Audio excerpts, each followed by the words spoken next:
up for questions for Tony. Brendan?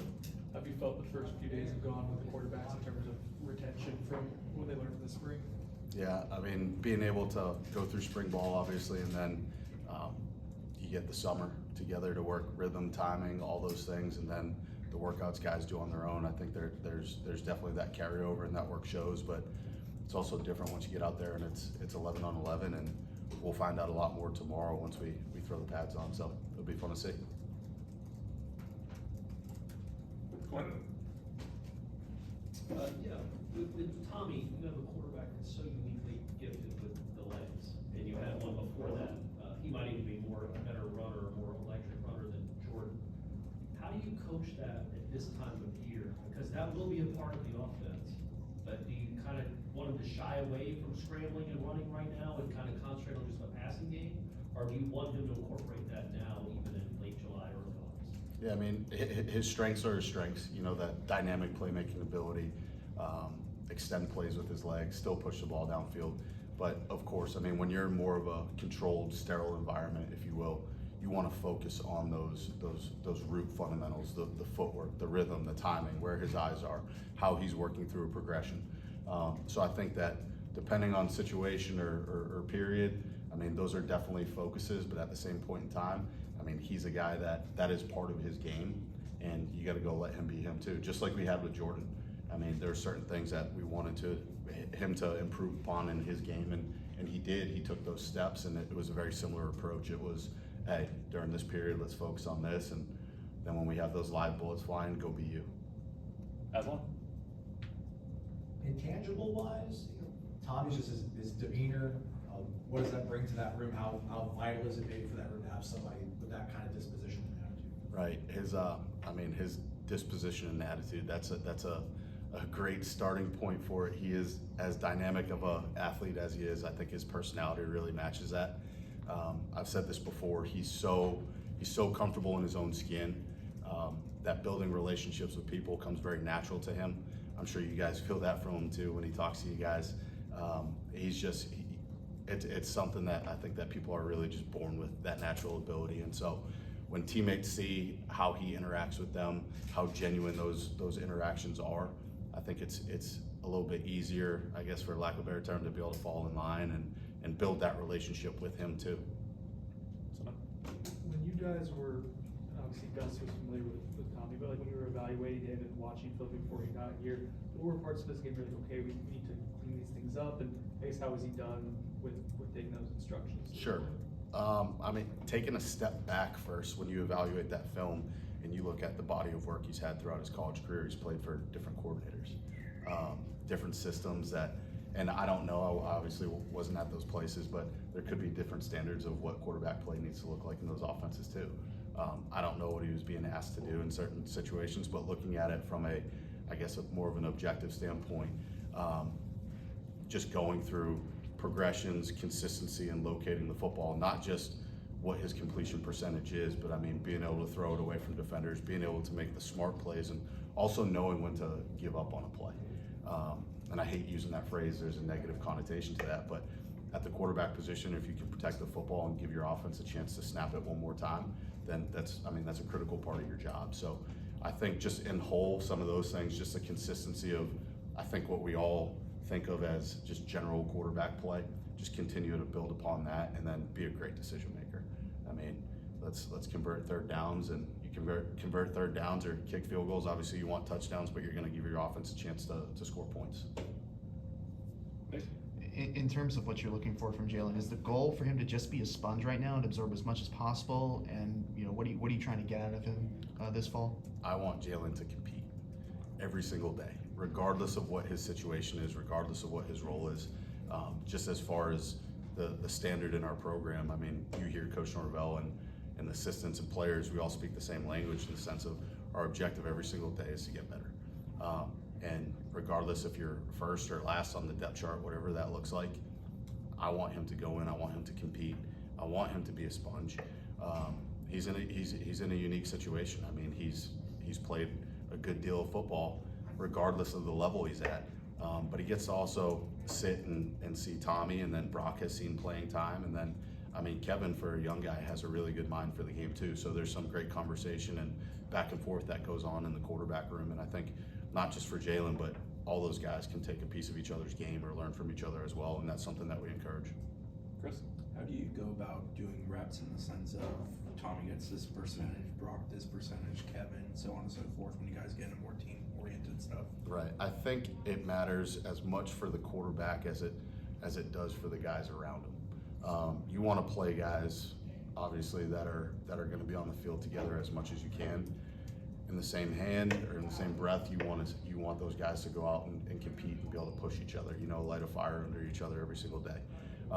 So being able to balance that, and the other piece of it too is just being strategic from our standpoint as coaches, how we script the practice. Okay, this is something that we know is a great strength of Tommy. I want to make sure that he gets this rep so it's not fool's gold. You know what I mean? What we're seeing is confirmed on tape. It's confirmed in live action. And I'm just using Tommy as an example here. But, okay, we find a flaw in that. And then maybe he does need to work a little bit more of that. And then after we digest what has happened in practice, what has happened in game planning, that's when you assert that into the actual game day game plan. Okay, these are the strengths of our players. These are the strengths of our quarterbacks. This is how much those guys have repped it. This is how confident he is in it. And this is how confident we are in it. It's kind of a collaborative approach. Tommy seems to connect with people very quickly in terms of personality, but on the field, how is he maybe connected in terms of building that rhythm and chemistry and sharing the playbook and I want this ball here, I want that ball there type of thing with, say, receivers and tight ends? I think naturally from a more experienced player, an older guy, a guy that's seen a lot of football in different types of systems, I think he naturally has the confidence to have those conversations to help build that chemistry with his teammates, regardless of what that position is. He's also, to his credit, I mean, he's not afraid to ask the question. There's a lot of older guys where it's just kind of the expectation, oh, you've played this many snaps, you should know that by now. And he's not afraid to say, hey, coach, this is a little cloudy in my mind. Can we clean this up? And so I think it comes down to just one, his relationship, how natural that is with the players, with his teammates, with his coaches, but two, his experience. I mean, that helps that process a lot. Yeah. In the spring, we heard about how Kevin was approaching things and kind of sponging it up and taking it all in. How have you seen him develop, and how has he embraced his opportunities, like you kind of touched on earlier in the repetition? Yeah, I mean, we've tried to give younger guys as many reps as we can right now, just based off of the structure of practice. I've said this before. I think that experience is a great teacher, and right now he gets to do it in a practice environment, which I think is huge. And I got to give credit to Kevin because that kid is all about football. If you ask him, every night he's going to cook a steak at his apartment. He's got a whiteboard at the foot of his bed. He draws up installs, draws up plays that he eats, lives, sleeps it. I mean, it's who he is. So, and then just his approach I'm very impressed by it. The way he takes care of his body, the way he takes care of his mind. I mean, he's made of the right stuff. So it's been pretty fun just to see that carry over and continue to build. Brendan? What are some things with Coach Malzahn that you, about his offense, the way his brain operates, and things about football that you've taken away that impress you, that stand out to you? Yeah, I mean, I think if you look at his track record, let's just start with the quarterback position just because I'm standing here. A lot of people, I think, it immediately goes to the dual threat type guys. The Cam Newton's, obviously, he's a one of one. That guy's a unicorn, Nick Marshall, okay? Bo Nix had some of that ability too. But even within those three players, those are three very different players. You go back to, I think, Ryan Appling at Arkansas State, very different quarterback. This guy's Paul Smith over at Tulsa, very different quarterback. So he's had success with the quarterback regardless of what that skill set is. And so kind of going back to your question, I think it's obvious, I think, to all of us in this room. I mean, you want to play to your quarterback strengths. Okay, everybody talks about it in college football, professional football, whatever that is. That's the most important position on the field. And so I think he does a great job playing to the quarterback strengths, great job identifying strengths and weaknesses around the quarterback, and then tailoring the offense to that. I know you're not even a path yet, it's only been 2 days, but what has excited you about Tommy the last 2 days, starting camp? And maybe what are one or two things that you'd still like to see being improved upon as you get into putting on pads and the rest of the season? Something that reflect on the last 2 days, I think that yesterday, it's the first day of camp, it's that nervous energy, that, I don't wanna call it anxiety, but that nervous energy, and there was times, especially later in practice, I felt like we had some highs in practice, some lows in practice, just some inconsistent moments, and so we challenged our team, just what's your response gonna be tomorrow? And I think that Tommy was at the forefront of that charge today, just bringing that energy, bringing that excitement to the offense, because all those other things that happen outside the lines directly impact what happens when you're on that field. And so that is something that, just coming off 2 days, I know that's probably not a flashy football answer you're looking for, but from the improvement standpoint, just continue to operate the offense, or operating the offense at a consistent level. Okay, I keep referring back to his playmaking ability. That stuff happens naturally.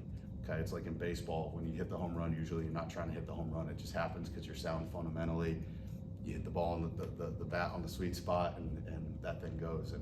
And I think that playing quarterback's very similar. You take the check downs, you take what they give you, you just go through your progression, your process. Those big plays naturally happen. And Tommy's one of those guys where things do break down. Everybody watch out. So We'll go to Aslan for the last one.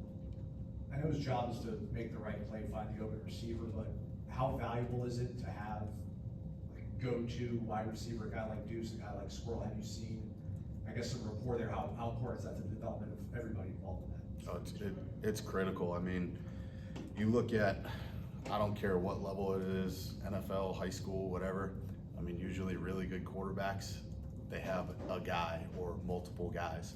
And so one, like from the schematic standpoint, just the stress that can put on a defense can open up all avenues for your game plan, whether that's in the run game, and all of a sudden they're playing 2-over-1, you're opening up matchups, whether it's in the run game or the pass game elsewhere. And that's where it comes down to the progressions, working through, trusting your eyes, and taking what the defense gives you.